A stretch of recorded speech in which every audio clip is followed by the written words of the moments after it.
Triple सवारी भी की हुई है। लाइसेंस किधर है बेटा? शनाख्ती कार्ड तो मांगा ही नहीं आपसे। आप कहाँ से आ रहे हो? पिंडी से आ रहे हो। लाइसेंस किधर है आपका? लाइसेंस नहीं बना हुआ।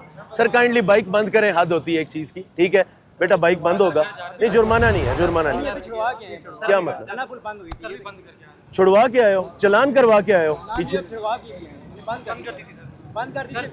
तो छुड़वा के कैसे आए हो? छुड़वा के कैसे? हाँ मामू ने छुड़वाई है। चल अभी एसएसपी ट्रैफिक पकड़ रहा है, अभी दादा जान या कौन छुड़वाएंगे अब पता नहीं। ठीक है यार, रिक्वेस्ट की बात नहीं है। देखो एक सेकंड, इस नाके ने पकड़ना है ना सबको। मैं इनके सामने आपको छोड़ दूं ताकि पीछे वालों को वो छोड़ दें, सबके लिए बराबरी है ना। तो पिंडी से आ रहे हो, घर कहाँ है तुम्हारा? बंद करें जी बाइक, विदाउट लाइसेंस अलाउड नहीं है। किसी एक के पास भी लाइसेंस है? बहुत अच्छी बात है, शाबाश करें। विदाउट लाइसेंस अलाउ नहीं करेंगे बेटा, ठीक है।